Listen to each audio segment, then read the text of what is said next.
Good evening. आज आपके बीच में आने का एक उद्देश्य है कि बीपीएससी 67th पीटी और सीडीपीओ का एग्ज़ाम है, उसके बीच में आप कैसे तालमेल बिठाएं और इसके साथ साथ बीपीएससी 67th के मेंस के लिए किस लेवल तक तैयारी आप कर सकते हैं, उस पर कितना टाइम दें या नहीं दें। आज की चर्चा का मुख्य विषय यही है और इसलिए आपके बीच में आने का निर्णय किया। कई लोग इस पे फ़ोन कर कर के पूछ रहे थे, तो मैंने सोचा कि फिर आपके बीच में आकर के सबके लिए एक मैं अपना जो विचार है, जो आस्था ये इसकी ओर से जो आपकी तैयारी का सही रणनीति क्या होना चाहिए, ये आपसे डिस्कस कर लें। जैसा कि बाज़ार में सूचनाएं उपलब्ध हैं, उन सूचनाओं के अनुसार बीपीएससी 67 पीटी के लिए 15-16 तारीख के आसपास, ये कोई कंफर्म इन्फॉर्मेशन नहीं है, लेकिन जो प्रेडिक्टेड है नोटिफिकेशन उसके आ जाने चाहिए। नोटिफिकेशन अब तक तो आ ही जाना चाहिए था, लेकिन अभी लेट हो रहा है, तो ऐसा उम्मीद किया जा रहा है कि शायद मैंने 15-16 तारीख के आसपास में इसका नोटिफिकेशन आए। मेरे पास कहा जाए कि मैंने अनुमान ही उपलब्ध है। मैंने मीडिया हाउसेस से भी पूछा, मैंने पटना में, कि भाई चूँकि वो लोग कई बार कांटेक्ट करते हैं कि भाई आप एडवर्टीजमेंट दीजिए, तो हमने कहा कि भाई ऐसे आप पहले हमें एक इन्फॉर्मेशन दे दीजिए, तो फिर मैं आपको आपके व्यावसायिक हित के बारे में, आपका जो कमर्शियल इंटरेस्ट है उसके बारे में बात करता हूँ। तो उनका कहना ये था कि ठीक है, मैं बीपीएससी से पता करके आपको बताता हूँ। तो लमसम उन्होंने जो बातें बताई उसके अनुसार, प्लस अदरवाइज जो भी हमारे सोर्स हैं उनसे जो सूचना है उसके अनुसार, एक कन्फ्यूजन बीच में ये आया था कि बीपीएससी 67 पीटी में सीट कितने हैं। एक इन्फॉर्मेशन ये आया कि 350 के आसपास सीट हैं, और उस पर कई सारे लोगों ने कमेंट किया कि भाई कई नकारात्मक कमेंट भी आए, चाहे थोड़े से होपलेसनेस की स्थिति आई कि भाई इतने कम सीट बीपीएससी 67 में आ रहा है, जबकि चर्चाएं थी कि ज़्यादा से अधिक सीट आएगा। फिर बाद में उसका करेक्शन, एक इन्फॉर्मेशन आया बीपीएससी की, तो हिंदुस्तान न्यूज़पेपर में छपा, चाहे बाकी, कि बीपीएससी में 67 में सीट की संख्या 500 से ज़्यादा है। ये सब जो भी सूचनाएं हैं सब स्पेकुलेशन है, लेकिन जो स्पेकुलेशन के आधार पर ही बताऊं, जो अखबारों में छपा उसके आधार पर बताऊं कि जो बीपीएससी 67 में जो सीट डिक्लेयर हो रहे हैं वो अच्छे सीट आ रहे हैं। एक तो है कि बीएएस का के लिए जो सीट बताया गया कि करीब 88 के आसपास बिहार एडमिनिस्ट्रेटिव सर्विस का, और प्लस आरडीओ का। सबसे बड़ी बात है कि आरडीओ की भर्तियां कम हुई हैं। इसके पहले 53-55 में बहुत सारे जो रूरल डेवलपमेंट ऑफिसर के जो पोस्ट थे वो आए थे, लेकिन उसके बाद से काफ़ी कम संख्या में आरडीओ के पोस्ट आते रहे। तो इस बार 67 के लिए ये आना है कि शायद आरडीओ का पोस्ट इसमें अधिक रहेगा। इसके अलावा डीएसपी के पोस्ट और बाकी सारे पोस्ट की बात इसमें है। तो अगर 500 से ऊपर अगर सीट आता है तो निश्चित रूप से इसको अच्छा माना जाएगा, और फिर पीटी के रिजल्ट भी फिर अधिक आएंगे, और पीटी के रिजल्ट अधिक आएंगे तो उसमें कट ऑफ के फिर नीचे जाने की संभावना बनती है। ठीक है, तो ये है। तो सीट के अधिक होने से कट ऑफ थोड़े कम हो जाएंगे, क्योंकि पीटी का रिजल्ट ज़्यादा आएगा, अधिक आएगा, तो निश्चित रूप से कट ऑफ कम होगा, और कम होगा तो पीटी थोड़े कम चुनौतीपूर्ण होंगे। लेकिन फिर भी सीट के वेरिएशंस के बावजूद कट ऑफ पे बहुत ज़्यादा अंतर नहीं आता है। जो आप 60-62 का, 63 का, 64 का, 65 का, 66 की बात नहीं कर रहा हूँ।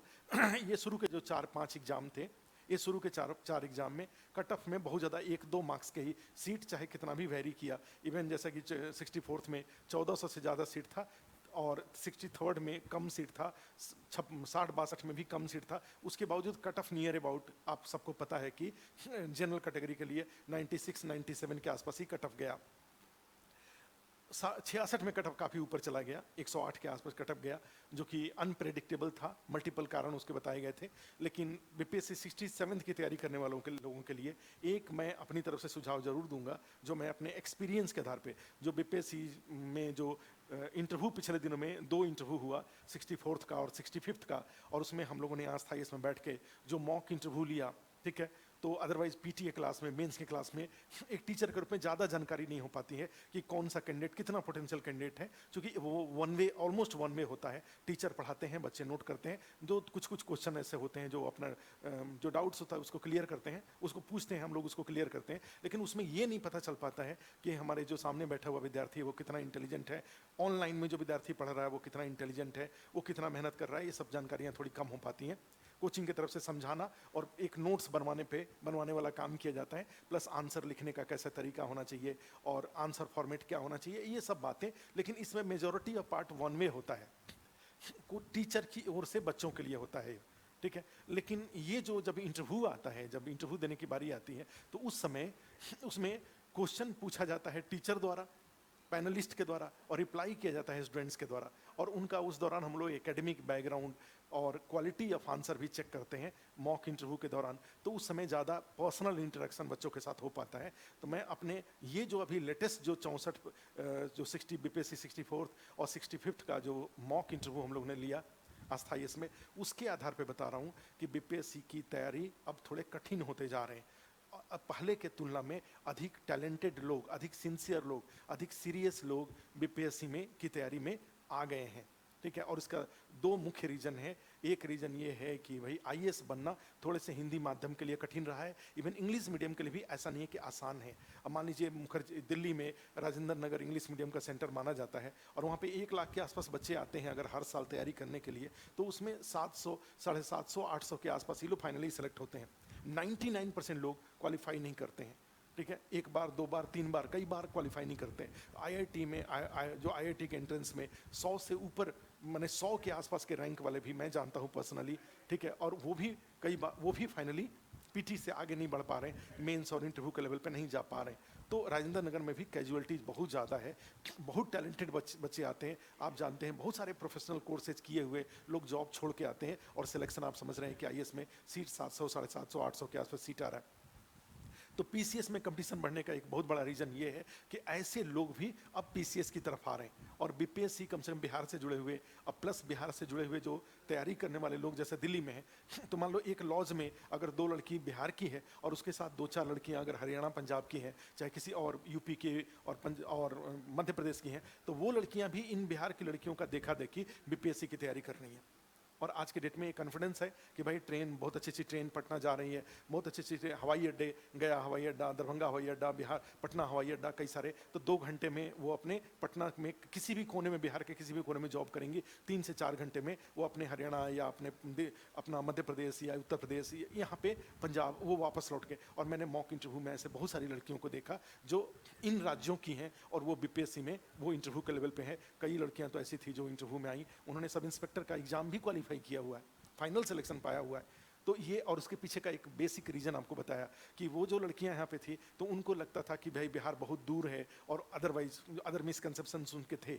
लेकिन उनके साथ जो उनके रूम पार्टनर हैं, जो उनके साथ लॉज में रह रही हैं लड़कियां, उनका देखा देखी, जब उन्होंने देखा कि अरे ये इसका पेपर है, बीपीएससी का पीटी का पेपर उन्होंने देखा, बीपीएससी के मेंस का पेपर उन्होंने देखा, ठीक है, तो उनको लगता है। और जब हम लोग मॉक इंटरव्यू में जब उनसे क्वेश्चन पूछते हैं, तो कई बार तो ऐसा लगता है कि बिहार के लोग जितने बिहार को नहीं जानते हैं, उससे ज़्यादा ये बाहर की लड़कियां और लड़के, ठीक है, उसको जानने लगे हैं।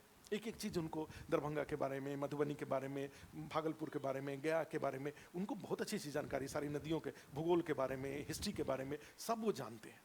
और आप भी जानते हैं कि बिहार का जो बुक है वो इतना डिफिकल्ट नहीं है, या उसके फैक्ट्स इतने कि नहीं है कि कोई बच्चा अगर डिटरमिन्ड हो जाए कि मुझे बिहार के बारे में जान लेना है जिससे कि मैं वहाँ के एग्जाम को क्वालिफाई कर सकूँ, तो उसके लिए वो मुश्किल है, उसके लिए ज़्यादा मुश्किल नहीं है। तो एक रीज़न ये हुआ है कि कंपटीशन बीपीएससी 67 में कंपटीशन ईजी नहीं है। एक है कि ऐसे लोग जो आईएएस में क्वालिफाई नहीं कर पा रहे, वो बीपीएससी में आ रहे हैं। और बीपीएससी में आने का रीजन एक और भी रहा कि ये पिछले दिनों में इतना ज़्यादा बीपीएससी का जो रेगुलर एग्जाम हुआ 2018 से, आप जानते हैं कि एकदम रेगुलर 2016 में एग्जाम हुआ था, उसका रिजल्ट 2018 में आया था। लेकिन 2018 के बाद, ठीक है, 56-59 का जो 2018 में रिजल्ट आया, उसके बाद से 56-59, 60-62, 63, 64, 65, अब 66 का भी मेंस हो चुका है, उसका भी रिजल्ट आ रहा है, मेंस का भी रिजल्ट आ रहा है, ठीक है। तो ये सारे इतने रेगुलर हुए हैं कि वहाँ से लोगों को लगता है कि भाई बीपीएससी का एग्जाम दो, इससे कम से कम एक हमारे पास सेवा करने का, एक हमारे पास गवर्नमेंट जॉब हो जाएगा। तो एक रीज़न ये है।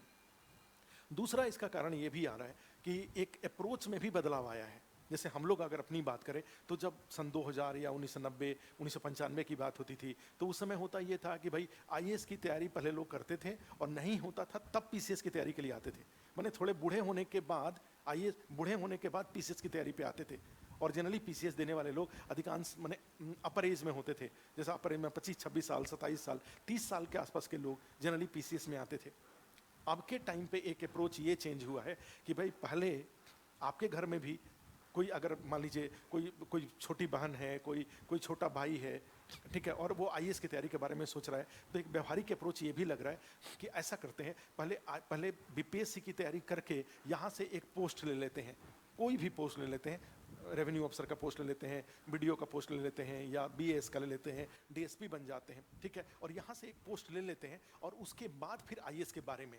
और इसका फायदा ये है कि जब पीसीएस से एक पोस्ट मिल जाता है तो आप खुद सोच के देखिए, आपका कॉन्फिडेंस बढ़ जाता है, आपके जो सोसाइटी के लोग हैं, आपके घर वाले हैं, उनका कॉन्फिडेंस आपके प्रति बढ़ जाता है, आपके जितने भी नाते रिश्तेदार हैं, आपके गांव वाले हैं, उनको आपको देखने का जो नज़रिया है वो बिल्कुल बदल जाता है, ठीक है, चेंज हो जाता है। तो इसमें जाएंगे तो, और फिर इससे जो ओवरऑल एक फाइनेंशियल सिक्योरिटी भी आपको आ जाता है। और इस बैकग्राउंड में जब आप आईएएस की तैयारी करते हैं तो आपके क्वालिफाई होने के चांसेस बढ़ जाते हैं। क्यों? क्योंकि अगर आपका आपने पीसीएस क्वालिफाई किया है, इसका मतलब है कि सारे सेक्शन का, जीएस के जितने सेक्शंस हैं, सारे सेक्शन पे आपका एक लेवल है।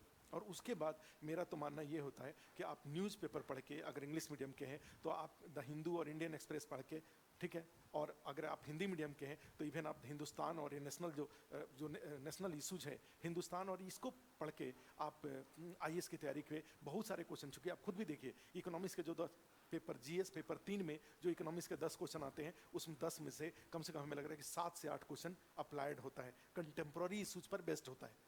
और ये सारे कंटेम्प्रोरी इशूज न्यूज़पेपर में रेगुलर कवर होता है, भले ही हम लोग डेली उसको फॉलो नहीं करते हैं, इसलिए बाद में हमें एक कोई मैगजीन पढ़ने की ज़रूरत पड़ती है। अदरवाइज डेली जो घटनाएं घट रही हैं, डेली जो चेंजेज आ रहे हैं, आपके इकोनॉमिक पॉलिसीज़ में चेंजेज आ रहे हैं, या मान लीजिए जो कल्चरल इशूज हैं उसको लेकर के, हिस्टोरिकल इशूज पे, न्यू एजुकेशन पॉलिसी पे, क्लाइमेट चेंजेस के ऊपर, तालिबान के ऊपर, ये सारी चीज़ों को अगर हम फॉलो करते रहें तो ऑलमोस्ट 60-70% सिलेबस कंप्लीट हो जाता है। और बाकी बातें जो टेक्स्ट बुक होती हैं या जो नोट्स वगैरह होता है, तो उसी में मैं इनफॉर्मली कई बार बोलता हूँ कि अगर कोई बच्चा ऐसा है जो पीसीएस की तैयारी करता है और सिलेक्ट हो जाता है, अगर वो केवल पीसीएस में जो उसके ऊपर काम है उस काम पे फोकस करे और सैलरी पर डिपेंड रहे, तो उसको कोई टेंशन नहीं रहेगा और वो आराम से आईएएस की तैयारी कर सकता है। लेकिन जब आदमी इस जो प्रेस्क्राइब्ड काम है और जो सैलरी है उसके बाहर जब वो हाथ पैर मारने लगता है, आप हमारा संकेत समझ रहे हैं, ठीक है, तो मानने लगता है, तो फिर वहाँ पे उस जो एक्स्ट्रा जो हाथ पैर मारता है तो उसके साथ एक टेंशन भी आता है, और टेंशन आता है तो इन चीज़ों में जब आप इन्वॉल्व हो जाते हैं तो फिर आगे के आपके रास्ते बंद हो जाते हैं। लेकिन अगर आप अपनी सैलरी और अपना जो ड्यूटी है उस पर डिपेंड करें, केवल निर्भर रहें, तो फिर आपके पास काफ़ी टाइम मिलेगा आईएएस की तैयारी करने का। और 2-3 साल 4 साल की तैयारी से, ठीक है, थोड़ा सा टाइम तो बढ़ जाएगा, क्योंकि आपका टाइम डिवाइड भी होगा, आप आराम से आईएएस बन सकते हैं। तो ये 2 अप्रोच हुआ है। एक, अब नए लोग भी, अब केवल 30 साल 28 साल वाले पीसीएस की तैयारी नहीं कर रहे हैं, बहुत सारे अंडर एज में पता चला कि 12 पोस्ट है, 12 में से 3-4 पोस्ट ही उनके लिए है, 21-22 साल का लड़का भी पीसीएस क्वालिफाई कर रहा है, और भारी संख्या में नए बच्चे और बच्चियां हैं वो भी आकर के पीसीएस की तैयारी कर रही हैं। और ये जो लोगों, इतनी भारी संख्या में जो आईएएस की तैयारी के साथ साथ पीसीएस की तैयारी करने वाले लोग, प्लस केवल शुरुआत में पीसीएस की तैयारी करने वाले लोग, और ये लोग, ठीक है, चूंकि अब उनको लगता है कि भाई यहाँ पे आसानी से, और बीपीएससी जितना रेगुलर हो गया है, बहुत जल्दी एक रिजल्ट आ जाएगा और मेरा सिलेक्शन हो जाएगा, तो अपना जो बेस्ट ऑफ है, ठीक है, सेल्फ स्टडी से, किसी से इतर मित्र से सहयोग लेकर के या कोचिंग का सहयोग लेकर के वो अपनी तैयारी को कंक्लूड कर रहे हैं। और तैयारी को कंक्लूड करके पीटी क्वालिफाई करना या मेंस क्वालिफाई करने, इंटरव्यू देने, इस लेवल पे कोई कमी वो नहीं छोड़ रहे हैं। और इसका परिणाम ये होता है कि पीटी का कट ऑफ ऊपर चला जा रहा है, ठीक है। चूंकि बीपीएससी का जो पेपर होता है, मैंने अगर आपके सामने अपना पिछले साल में ही आया हुआ 66 का, 65 का, 64 का, आप खुद पेपर उठा के देखिए। अगर कोई बच्चा ऐसा है जिसका 80-90% मार्क्स क्लास 10 लेवल पे या 12 लेवल पे आया है, उस पेपर को उसके सामने रख दीजिए, कम से कम क्लास 10, चूँकि क्लास 10 में सारे विषय पढ़ने होते हैं। अगर कोई ऐसा बच्चा है जो सीबीएसई बोर्ड में अराउंड 90% का है और बिहार बोर्ड में 75% का है, उसके सामने वो पेपर रख दीजिए, तो वो 1 थ्रू 75-80 क्वेश्चन कर लेगा, ठीक है। तो पेपर इतना डिफिकल्ट, लेकिन वही उसके सामने आईएएस का पेपर रख दीजिए, आईएएस पीटी का, तो वो इतना नहीं कर पाएगा। तो बीपीएससी पीटी के पेपर का जो नेचर है, उस नेचर में जाएंगे तो बहुत डिफिकल्ट नहीं होता है। और जब ऐसे लोग आकर के उस पीटी की तैयारी कर रहे हैं तो स्वाभाविक रूप से, तो इसलिए जो भी बीपीएससी 67 की तैयारी कर रहे हैं उनको बीपीएससी 67 के कट ऑफ के बारे में हमेशा टारगेट 110 प्लस के बारे में उनको प्लान करना चाहिए। और 110 का मतलब ये हुआ कि 150 क्वेश्चन के पेपर होता है, 150 क्वेश्चन है, 150 में 40 क्वेश्चन गलत करने का आपको मौका दिया जा रहा है। क्योंकि आप हमेशा ध्यान रखिएगा, अप्रोच तैयारी के दौरान दो होता है। एक होता है जब नए लोग तैयारी करते हैं तो वो ये देखते हैं कि मेरा कितना सही हुआ, ठीक है, मेरा 100 सही हो गया, मेरा 105 सही हो गया। लेकिन जब जो थोड़े एक्सपीरियंस्ड होते हैं और उनको ये सोचते हैं अब मुझे फाइनल सिलेक्शन के लेवल पे के बारे में जब वो सोचने लगते हैं, तब वो ये देखते हैं कि 150 में मेरा 40 गलत हो गया। तो आखिर 40 क्यों गलत हो गया, मेरी पढ़ाई में आखिर ऐसी कौन सी कमी रह गई, किस सेक्शन में कौन सी कमी रह गई कि 150 में मेरा 40 गलत हो गया। ठीक है, तो दोनों में देखो ये अप्रोच में कितना डिफरेंस है। एक आदमी 110 सही करके खुश हो रहा है और एक आदमी 40 गलत करके दुखी हो रहा है कि आखिर वो 40 कहाँ गलत हुआ। तो आपका भी अप्रोच क्या होना चाहिए कि भाई मेरा 100 सही हुआ तो आखिर 50 क्यों गलत हो गया, हर 3 क्वेश्चन में से एक क्वेश्चन मेरा क्यों गलत हुआ। ठीक है, और वहीं पे जो लोग क्वालिफाई करने वाले हैं, ठीक है, जो माने बच्चा टाइप के हैं, वो ये देखते हैं कि मेरा 100 सही हो गया, उससे खुश हो जाते हैं। जो एक्सपीरियंस्ड होते हैं वो ये देखते हैं कि मेरा 150 में से 50 गलत क्यों हो गया, हर 3 में से 2 सही, हर 3 में से 1 गलत क्यों हो गया, मेरी पढ़ाई में क्या कमी है। और फिर उस कमी को वो एक एक करके दूर करते हैं और दूर करके फिर बीपीएससी पीटी का जो चैलेंज है, क्योंकि पीटी के साथ एक बात हमेशा ध्यान रखिएगा कि पीटी पास करने से कुछ नहीं होता है, बस केवल आपको मेंस देने का मौका, मेंस का एलिजिबिलिटी। लेकिन अगर नहीं होने से अनर्थ हो जाता है। नहीं होने से अनर्थ का मतलब ये हुआ कि वो बीपीएससी 67 को अब आपको डिलीट कर देना पड़ेगा, उसकी जितनी संभावनाएं थी सारी संभावनाएं वहीं पे खत्म हो जाती हैं। तो इसलिए पीटी के लिए सावधान रहना चाहिए। इवन जो कि पहले पीटी क्वालिफाई कर चुके हैं 66 में या माने 64 में 65 में, उनको भी बीपीएससी पीटी के लिए सावधान रहना चाहिए। और आप जानते हैं कि बीपीएससी उसके लिए मैंने सिंसियरिटी आ जानी चाहिए। डेट 2 है पीटी के एग्जाम का, एक सीडीपीओ का एग्जाम 31 को है, 31 अक्टूबर को है, और जो जीएस का एग्जाम है वो ये बीपीएससी 67 का एग्जाम है वो 12 दिसंबर का। तो यहाँ पे स्वाभाविक रूप से मुझसे लोग पूछते हैं कि भाई वो होना चाहिए, मुझसे लोग पूछ रहे हैं कि डेट का क्या होगा। ठीक है, तो इसमें डेट का क्या होगा, तो इसके बारे में अगर ये देखा जाए कि डेट का क्या होगा, तो मेरा एडवाइस यही होगा, ठीक है, कि बीपीएससी के द्वारा जब तक डेट को चेंज नहीं कर दिया जाता है, ऐसा नहीं किया जाता है कि भाई कोई ऑफिशियली घोषित नहीं कर दिया जाता है कि डेट हमने चेंज कर दिया, तब तक आपको डेट के चेंज के बारे में, और वैसे भी आपको डेट चेंज के बारे में नहीं सोचना चाहिए। क्यों? क्योंकि मान लो अभी के टाइम पे जाते हैं तो आज 11 सितंबर है, ठीक है, 11 सितंबर के बाद हमारे पास कितना, इधर 20 दिन बचता है, अक्टूबर नवंबर और फिर उधर, तो हमारे पास करीब 3 महीने का टाइम मिलता है, 90 दिन का समय मिलता है, और 90 दिन बीपीएससी की तैयारी के लिए मोर देन सफिशिएंट टाइम है। और अगर मैं ये मान लूँ यहाँ पे कि नहीं 12 दिसंबर को एग्जाम नहीं होगा, 12 जनवरी को एग्जाम होगा, 12 फरवरी को एग्जाम होगा, तो आप सोचिए कि अभी तक आप 12 घंटा पढ़ रहे थे, आप अपनी पढ़ाई का घंटा घट के कम हो जाएगा, आप लगेंगे 8 घंटा पढ़ने, जो इंटेंसिटी पढ़ाई की होगी वो इंटेंसिटी भी कमज़ोर हो जाएंगी। लेकिन वहीं पे अगर 12 जून को, ये 12 दिसंबर का टारगेट लेके अगर पढ़ाई करेंगे तो फिर आपका पढ़ाई का प्रेशर बना रहेगा और इंटेंसिटी भी बनी रहेगी, आपका घंटा भी ज़्यादा लगेगा, आप ज़्यादा देंगे। ठीक है, अदरवाइज कोई पढ़ाई के अलावा कोई बहुत सारा काम आप नहीं करेंगे। ठीक है, तो ये है, तो इसलिए अभी जब तक कि बीपीएससी द्वारा डेट चेंज की कोई बात नहीं कही जाती है, तब तक आप अपने आप को 12 दिसंबर ही मान के चलिए। और फिर वही बात है कि आप अपनी तरफ से मान के चलेंगे बीपीएससी चेंज कर दिया, और कहीं अगर चेंज नहीं हुआ तब तो ये चांस खराब हो जाएगा। और इस तरीके से बीपीएससी का चांस हमेशा एक गोल्डन अपॉर्चुनिटी होता है to get a good job, to get a government job, ये गोल्डन अपॉर्चुनिटी होता है। 60-62 आँख के सामने से गुजर गया, 63 आँख के सामने से गुजर गया, 64 आँख के सामने से गुजर गया, 65 आँख के सामने से गुजर गया, 66 आँख के सामने से गुजर गया। मेरे बहुत सारे मित्रों का, जैसे आपको अपनी तरफ से बोले, आपके बहुत सारे मित्रों का हो गया सिलेक्शन। ठीक है, और पता चला कि अगर मेरा नहीं हुआ तो जरूर मेरे में कोई कमी थी और मुझे अब कमी, और अब बीपीएससी 67 मेरे, तो जो भी कई लोग ऐसे हैं कि मेरा क्या 3 महीने में पीटी मेरा हो जाएगा, तो गारंटेड हो जाएगा, बिल्कुल हो जाएगा। बस आपको क्या करना है कि अपने 150 क्वेश्चन जो पीछे आया हुआ है उसको, पहले भी हमने उसका स्ट्रेटजी बताया कि भाई जो 8 सेक्शन बीपीएससी 67 में, 67 पीटी की अगर बात करूं,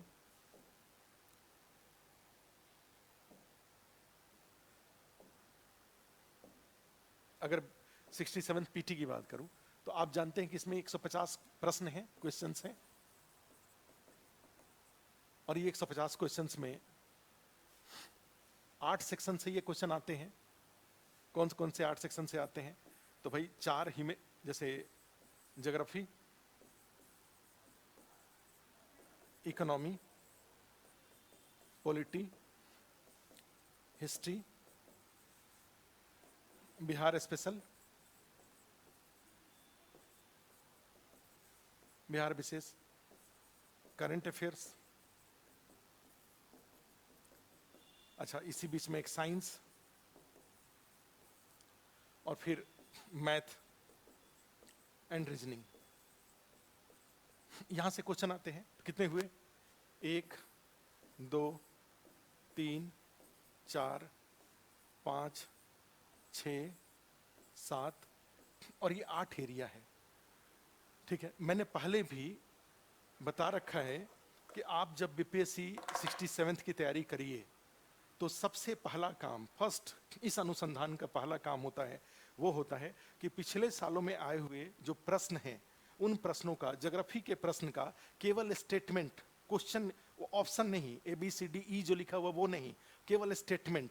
तो मान लीजिए 20 क्वेश्चन आया हुआ है, वो 20 क्वेश्चन 66 में पीटी में जो पूछा था उसको यहाँ पे नोट कर लीजिए। तो 20 स्टेटमेंट हुआ, 20 सेंटेंस हुआ, फिर 20 उसके बाद का 65 का, 20 उसके पहले का 64 का। तो इस तरीके से 60-70 सेंटेंस नोट करने से वो 60-70 फैक्ट भी हैं, इंपॉर्टेंट फैक्ट हैं, तो वो भी आपको याद हुआ, एक बार रिवीजन हुआ, प्लस साथ में आपको ये भी पता चला कि ये जो ज्योग्राफी सेक्शन है उसके बीपीएससी के पीटी में क्वेश्चन पूछने की गहराई और चौड़ाई, उसका नेचर क्या है, हमें किस लेवल तक प्रिपरेशन करना है, हमें किस गहराई तक जाना है, हमें अपने ज्योग्राफी के नॉलेज को कहाँ तक फैलाना है। ठीक है, तो ये सारी बातें आपको वो नोट करने से पता चल जाता है, कॉन्फिडेंस बढ़ जाएगा। ध्यान रखिएगा, आप पहले भी पढ़ते आ रहे हैं तो आप जब देखेंगे ये 60 को स्टेटमेंट को नोट करेंगे तो आपको खुद ही आश्चर्य होगा कि इसमें से 60 में से करीब करीब 30-35 तो मुझे अभी ही याद है।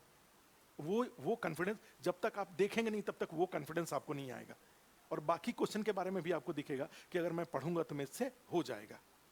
उसी तरह से ये 2-3 पेज को स्टेपल किया हुआ है, इकोनॉमी के क्वेश्चन, उस तरह से पॉलिटी क्वेश्चन, उस तरह से हिस्ट्री क्वेश्चन, साइंस का केवल स्टेटमेंट।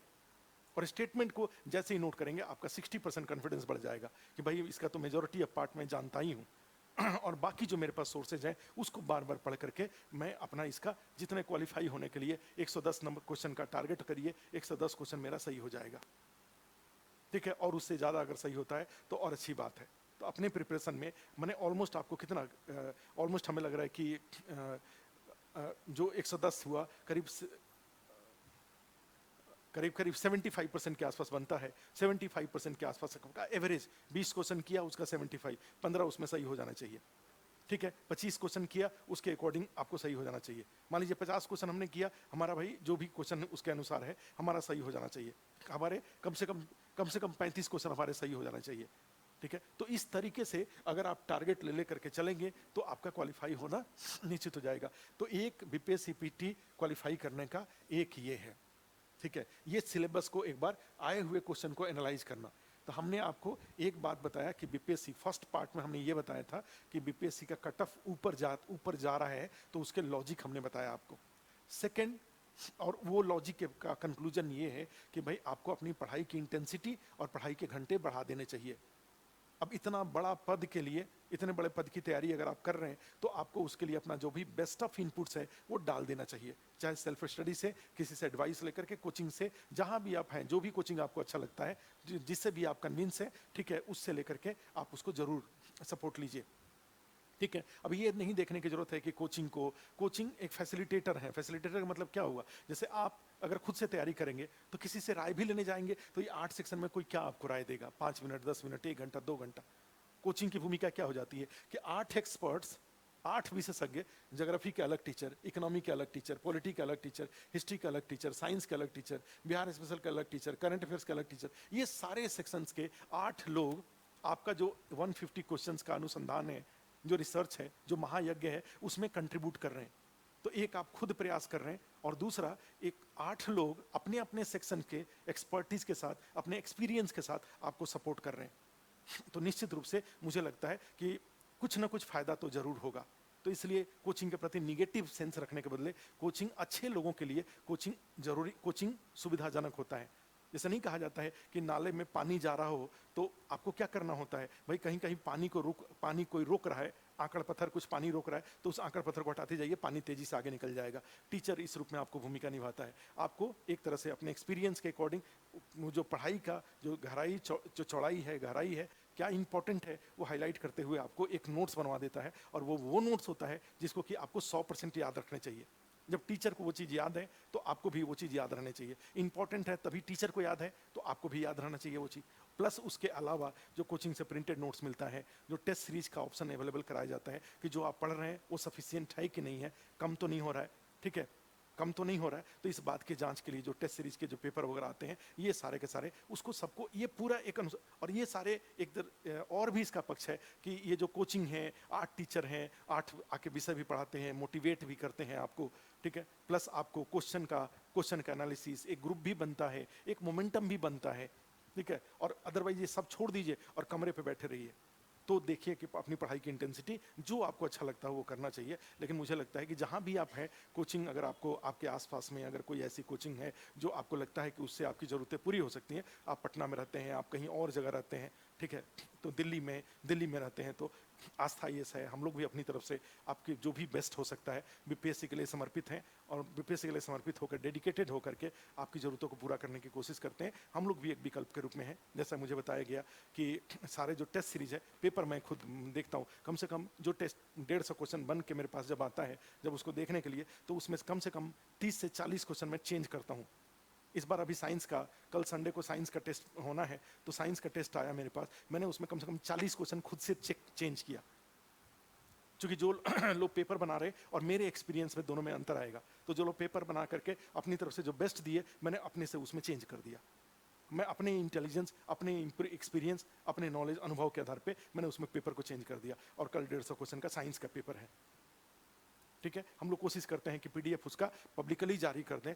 अदरवाइज जो आस्था IAS का जो BPSC के लिए जो ऐप है, आस्था BPSC, उस ऐप पर ये क्वेश्चन ऑनलाइन अवेलेबल रहता है, उसको देने का विकल्प रहता है। ऑफलाइन में भी चूंकि कोचिंग शुरू हो चुका है, तो मुखर्जी नगर में ऑफलाइन में भी आकर के कोई भी टेस्ट देना चाहे तो जो जैसे फिजिकल मोड में टेस्ट देते हैं वैसे फिजिकल मोड में टेस्ट दे सकते हैं। तो ये आस्था IAS में क्लासेज भी हैं, रिकॉर्डिंग भी अवेलेबल है, लाइव क्लासेज भी हैं, टेस्ट सीरीज का भी विकल्प है। तो ये सारा विकल्प यहाँ पे BPSC की जरूरतों के अनुसार ये अवेलेबल है, ठीक है। तो एक ये यहाँ पे है कि इसका फिर इसमें क्या आ जाता है, ये सारे सेक्शन का एक आता है कि जैसे बार बार मैं बोलता हूँ कि 10 चीज को एक बार, ठीक है, या एक को 10 बार।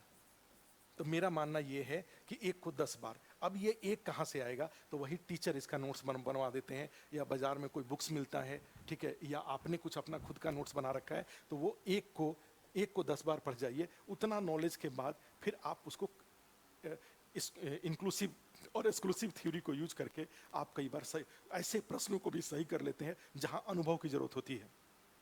एक्सपीरियंस को यूज करके आप उन प्रश्नों को हल कर लेते हैं, ठीक है। तो ये इसमें ये आता है। तो ये एक पढ़ने का टाइम है, अब पढ़ना शुरू करिए। अब इसमें 2 बात और है। एक है कि भाई CDPO और BPSC 67, अधिकांश लोगों ने बिहार के CDPO का भी फॉर्म भर रखा है। जो CDPO का आपने फॉर्म भर रखा है, 31 अक्टूबर है, अभी 1 महीना 20 दिन का समय है, 50 दिन का समय है। तो आपको क्या करना चाहिए, उसमें भी 8 सेक्शन है, तो अपनी इंटेंसिटी को बढ़ा करके, पढ़ाई की इंटेंसिटी को खूब बढ़ा करके CDPO आपके लिए क्या होना चाहिए, BPSC के द्वारा ऑर्गेनाइज्ड किया गया एक टेस्ट सीरीज होना चाहिए, एक फुल टेस्ट होना चाहिए। और उस फुल टेस्ट के लिए आप अपना बेस्ट ऑफ जो प्रिपरेशन सारे 8 एरिया कर सकते हैं, कर लीजिए। और BPSC का 31 अक्टूबर को जो CDPO का पेपर है, वो टेस्ट आप दीजिएगा। हमने क्या कहा, वो जो 31 अक्टूबर को जो एग्जाम होना है, उसके 2 इंपॉर्टेंस हैं। कौन कौन से इंपॉर्टेंस है, एक CDPO की दिशा में मेंस देने का मौका आपको दिलाएगा, और दूसरा अब तक जो आपकी तैयारी की इंटेंसिटी है उसको भी वो जांच कर लेगा। भाई वो 150 क्वेश्चन में आपने कितना क्वेश्चन आपका सही हुआ। अगर 110 क्वेश्चन, 115 क्वेश्चन सही हो रहा है, इसका मतलब BPSC 67 में आपका भविष्य उज्जवल है। और आप रिवीजन को जारी रखिए, पूरे नवंबर रिवीजन करिए और 12 दिसंबर को जाके एग्जाम दीजिए, उस मोमेंटम को बनाए रखिए। लेकिन अगर मान लो CDPO का 31 अक्टूबर के एग्जाम में किसी का 90 सही हो रहा है, किसी का 85 सही हो रहा है, ठीक है, तो अगले एक महीने में, नवंबर का जो 1 महीना है और दिसंबर का जो 10 दिन है, करीब 40 दिन का समय मिलता है। उस 40 दिन में आप कितना कुछ, ठीक है, तो फिर 40 दिन में आपको बहुत मेहनत करना पड़ेगा। तो उसमें आता है। तो ये सीडीपीओ का जो 31 अक्टूबर का एग्जाम है, तो उसमें क्या करिए, उस समय तक एक राउंड अपने प्रिपरेशन को कंप्लीट करिए, और फिर 31 अक्टूबर के बाद इस 31 अक्टूबर को जो आप पेपर देंगे उस पेपर को एनालाइज करिए। आपको जहां कमी नजर आती है, जो लगता है कि मेरा यहाँ प्रिपरेशन में कमी है, उस कमी को दूर करके फिर 12 दिसंबर को एक और बीपीएससी आपको मौका दे रहा है, उस मौके को भी लाभ उठाइए। और भी कई सारे सुना हमने कि बिहार में बहुत सारी भर्तियां आ रही है, जो प्रधानाध्यापक, जो प्रिंसिपल है, हाई स्कूल के जो प्रिंसिपल हैं, उनका वैकेंसी आ रहा है, वो भी एक तरह से गस्टेड पोस्ट होता है। अच्छा, ग्रुप ए का, ग्रुप बी का पोस्ट होता है, जो प्रिंसिपल, हाई स्कूल के जो प्रिंसिपल होते हैं, ठीक है, तो वहाँ वो भी पोस्ट अच्छा होता है, जो भी एलिजिबल हो। लेकिन वहाँ पर भी हमें लग रहा है कि अगर एग्जाम होगा, मैं नहीं जानता हूँ ज़्यादा डिटेल उसके बारे में नहीं जानता हूँ, अगर एग्जाम होगा तो उसमें क्या होगा, अगर एग्जाम होगा तो वहाँ ये सब नॉलेज काम आएगा, ठीक है। तो हमने बताया कि सीडीपीओ और बीपीएससी 67 में आप कैसे तालमेल बिठाएंगे। अब रह गई बात मेंस की तैयारी करना। बीपीएससी 67 का मेंस का मैं किस लेवल तक तैयारी करूं, तो ये बीपीएससी 67 मेंस में जो स्ट्रेटजी होनी चाहिए, तो ऐसे जो लोग जिनको लगता है कि अभी के अनुसार ही उनका 110 से ऊपर सही हो रहा है और वो बीपीएससी 67 पीटी क्वालिफाई कर जाएंगे, तो उन लोगों को अपने 12 घंटे की पढ़ाई में 5-6 घंटा पीटी पर और 7-8 घंटे मेंस पर देना चाहिए। क्योंकि मेंस की तैयारी के दौरान भी बहुत सारी इन्फॉर्मेशन मिलती हैं, बहुत सारी सूचनाएं वहाँ भी होती हैं, उससे भी मोमेंटम, और उसका फायदा ये होगा कि जब 12 दिसंबर को अगर पीटी होता है तो उसके पहले बीपीएससी मेंस का जितना तैयार रहेगा वो बीपीएससी वो 12 दिसंबर के बाद उतना ही आपको कम एफर्ट करना पड़ेगा, कम मेहनत आपके सामने, तैयारी के चैलेंजेस कम रहेंगे, फिर रिवीजन के चैलेंजेस रहेंगे, ठीक है। तो जितना इधर हुआ रहेगा, जितने इंटेंसिटी के साथ मेंस का जितना ज़्यादा से ज़्यादा भाग इधर कवर हो जाए, उतना ही 12 दिसंबर के बाद आपको कम मेहनत रहेगा, कम मेहनत करने की जरूरत पड़ेगी, और रिवीजन पे ज़्यादा फोकस, रिवीजन और टेस्ट सीरीज, क्वेश्चन आंसर लिखने पर ज़्यादा बल देना पड़ेगा, ठीक है। तो इसलिए अपना बैलेंस बनाते हुए अपनी स्थिति के अनुसार, जैसे ऐसे जो पहली बार पीटी का एग्जाम दे रहे हैं, तो वो अब जैसे ही नोटिफिकेशन आ जाए, नोटिफिकेशन के बाद एकदम से पीटी पर ही पड़ जाएं, वो 10 घंटा 12 घंटा पीटी पर। उनको लगता है कि मेंस में केवल कान में जाते रहे और कॉपी में हम नोट करते रहे, तो 2-1 घंटा टाइम वो दे सकते हैं मेंस के ऊपर, अदरवाइज उनका मेजॉरिटी ऑफ टाइम पीटी पर आना चाहिए। लेकिन जिनका ऑलरेडी प्रिपरेशन है, जो पहले उन्होंने पीटी क्वालिफाई किया हुआ है, अब उनको केवल रिवीजन की ही बात है, तो रिवीजन में 4-5 घंटे का टाइम अगर अभी से वो पीटी पर देते हैं, 3 महीना का टाइम है, करीब 90-100 दिन का टाइम है, इस 90-100 दिन के टाइम में वो अगर 3-4 घंटे भी टाइम देते हैं तो उनका पीटी का तैयारी हो जाएगा, ठीक है। लेकिन हाँ, मेंस में जो कमी उनको रह जाए कि पीटी क्वालिफाई होने के बाद 12 दिसंबर को पता चल जाता है कि मेरा 115 सही हो रहा है, तो आपका पक्का मेंस पीटी हो रहा है, तब ऐसी स्थिति में फिर आपको मेंस में ये जो मेंस का इधर प्रिपरेशन हुआ रहेगा, वो 12 दिसंबर के बाद फिर रिवीजन और क्वेश्चन आंसर लिखने पे मैंने सैकड़ों क्वेश्चन को लिख करके मैंने ऐसा मैं कर दूंगा जिससे कि एग्जाम हॉल में जाकर के, मेंस के एग्जाम में जाकर के मुझे अपने नॉलेज का, ठीक है, क्योंकि ऑलमोस्ट 70% के आसपास क्वेश्चन तो भाई आपने जो प्रिपरेशन किया है उस सीधा आता है, और 40% के आसपास क्वेश्चन थोड़े अप्लाइड नेचर के आ रहे हैं। तो ये अप्लाइड नेचर के क्वेश्चन को भी करने के लिए आपके पास एक नॉलेज रहेगा, तो वो एप्लीकेशन वाले क्वेश्चन हो जाएंगे, अदरवाइज 60-70% क्वेश्चन तो सीधे आ रहा है, ठीक है। तो 60-70% क्वेश्चन ऐसा रहे जिससे कि मैंने जो जितना प्रैक्टिस 100 क्वेश्चन से ज़्यादा लिखने का जो प्रैक्टिस किया है उसमें से जाके मुझे छापना पड़े, और 30-40% क्वेश्चन के लिए मेरा जो अपना जो नॉलेज है, जो आंसर लिखने का मेरा जो एक्सपीरियंस है, उस एक्सपीरियंस के आधार पे मैं उस आंसर को लिख दूँ। तो कुल मिला के कहने का मतलब ये हुआ कि आप 67 के लिए जो भी अपना बेस्ट ऑफ प्रिपरेशन कर सकते हैं, बेस्ट ऑफ अप्रोच अपना सकते हैं, बेस्ट ऑफ तरीके से जो भी अपने आप को डेडिकेट कर सकते हैं, वो सब कर लीजिए। कुछ भी कोर कसर छोड़ने की जरूरत नहीं है। ये भी ध्यान की अब तो 3 महीना ही टाइम है, कहाँ बीपीएससी 67 मुझसे नहीं होगा, ऐसा बिल्कुल नहीं है। अभी से भी 3 महीना 90 दिन अगर 10-10 घंटा पढ़ते हैं, 900 घंटा हुआ, 900 घंटे में 300 पेज 400 पेज का टोटल नोट्स है। ये 400 पेज के नोट्स को, ठीक है, 400 पेज के नोट्स को आराम से आप पढ़ सकते हैं। 2-2.5 घंटे में एक पेज खत्म हो जाएगा अगर इस तरह से कैलकुलेशन करके देखें तो आपका पीटी हो जाएगा। और उसके बाद पीटी के 12 दिसंबर के बाद दो स्लॉट आपको मिलता है, एक 12 दिसंबर से लेकर के पीटी का रिजल्ट आने के बीच का टाइम, और फिर पीटी का रिजल्ट आने के बाद। और जनरली पीटी के रिजल्ट आने के बाद कई बार डेट आगे पीछे हो जाता है, मेंस का सफिशिएंट टाइम आपको मिल जाता है, तो उस दौरान मेंस पे अच्छे से फोकस करके, तो ये 3 महीना और उसके बाद वाला, इस बार बीपीएससी 67 में एक पोस्ट आपको चाहिए। इससे भी नहीं घबराना चाहिए कि भाई 1500 सीट नहीं आया है, आपको तो एक ही पोस्ट चाहिए ना, और आप अपना बेस्ट ऑफ प्रिपरेशन रखेंगे तो आपको वो एक पोस्ट जरूर मिल जाएगा, ठीक है। और इस तरह से पॉजिटिव रहते हुए तैयारी करिए। बाकी जो सोशल मीडिया और इन चीज़ों से थोड़ा दूर रह करके दूर रहते हुए अपने वो एक डिसाइड कर लीजिए कौन सा वो एक सोर्स होगा आपका, उस एक सोर्स को फॉलो करिए, 10 बार पढ़िए, क्वेश्चन का प्रैक्टिस करिए और अपने आप को माने एसेस करते रहिए, अपने आप को एक तरह से अपना इवैल्यूएशन करते रहिए कि आपका क्या लेवल है और उसके अकॉर्डिंग अपनी जो भी कमियां दिखती हैं उसको सुधारते रहिए। 12 दिसंबर को पीटी, 31 अक्टूबर को सीडीपीओ, 12 दिसंबर को आपका जो बीपीएससी 67 का पीटी है, दोनों क्वालिफाई का आप करेंगे।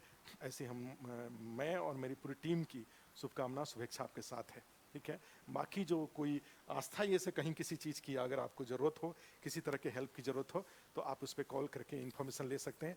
95404460।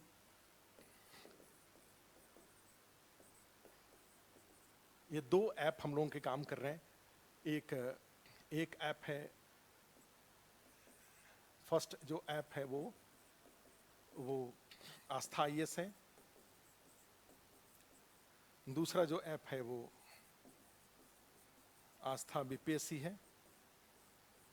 और एक और मूवीशाला पर भी हमारे क्लासेज अवेलेबल हैं, वहाँ से भी आप क्लासेज ले सकते हैं। और अदरवाइज दूसरा भी नंबर है 8800233080। किसी भी तरह का आपको अगर मान लीजिए जो यहाँ पे पेपर हो चुके हैं, अगर वो पेपर आपको चाहिए, ठीक है, बिना किसी शुल्क के, बिना किसी फी के, तो वो यहाँ पे इस पर फ़ोन करिएगा, ये आपको व्हाट्सअप कर देंगे, आप पेपर भी ले सकते हैं, ठीक है। और उसका पेपर और एक्सप्लेनेशन वो दोनों आपको फ्री, बिना किसी चार्ज के वो आपको ट्रांसफ़र कर देंगे। जो आस्था इसमें जो टेस्ट हुआ है, ऑलरेडी जो टेस्ट हो गया है, ठीक है, उस टेस्ट का पेपर आपको वो भेज देंगे, आप उससे भी अपने आप को अपना असेसमेंट कर सकते हैं, ठीक है। तो ये हम लोगों की तरफ से है। लास्ट तक आते थे जब पीटी के थोड़े नज़दीक, तभी क्लास चल रहे हैं आस्था इसमें, कई सारे सेक्शन अभी सारे ऑलमोस्ट सिलेबस कंप्लीट करेंगे हम लोग। रिकॉर्डिंग भी सारा कंप्लीट बीपीएससी 67 के लिए क्लास रिकॉर्डिंग मोड में अवेलेबल है, सबका इंटायर सिलेबस अवेलेबल है, प्लस साथ में क्लासेस चल भी रहे हैं सारे, चूँकि अभी नोटिफिकेशन भी नहीं आया है तो इसलिए अभी क्लासेस चल भी रहे हैं, ठीक है। तो इसमें क्या होगा, मेंस का भी क्लास चल रहा है बीपीएससी 67 के लिए और पीटी का भी चल रहा है, ठीक है। जब ये सब क्लास कंप्लीट हो जाएंगे तो इसका जो क्लास नोट्स होता है वो भी हम सबको वैसे ही भेजते हैं। जो आस्था इस व्हाट्सएप ग्रुप से जो भी लोग जुड़े हुए हैं उनको हम उसको फ्री ऑफ कॉस्ट बिना किसी चार्ज के वो नोट्स उनके अवेलेबल कराते हैं, जिससे कि उनके पास जो ज्योग्राफी में, बिहार ज्योग्राफी में क्या पढ़ना चाहिए, ठीक है, बिहार हिस्ट्री में क्या पढ़ना चाहिए, करंट अफेयर्स में क्या पढ़ना चाहिए, इकोनॉमी में क्या पढ़ना चाहिए, साइंस उसमें पॉलिटी में क्या पढ़ना चाहिए, ये जो क्लास नोट्स है वो क्लास नोट्स हम लोग अवेलेबल कराते हैं। तो जो भी व्हाट्सएप ग्रुप से आस्था इसमें जुड़े हुए लोग हैं, ऐसे लोगों की बात कर रहा हूँ जो कि यहाँ से एडमिशन नहीं लिए हुए, जो एडमिशन लिए हुए हैं उनके लिए तो ऑफलाइन ऑनलाइन नोट्स ये सारी सुविधाएं तो उनके लिए अवेलेबल हैं ही, ठीक है। तो आज के लिए इतना ही, धन्यवाद, ठीक है। मैंने नंबर लिखा है, किसी तरह का बीपीएससी की तैयारी में आपको सपोर्ट की जरूरत होगी, आप उस पर जरूर कॉन्टैक्ट करिएगा। धन्यवाद, थैंक यू।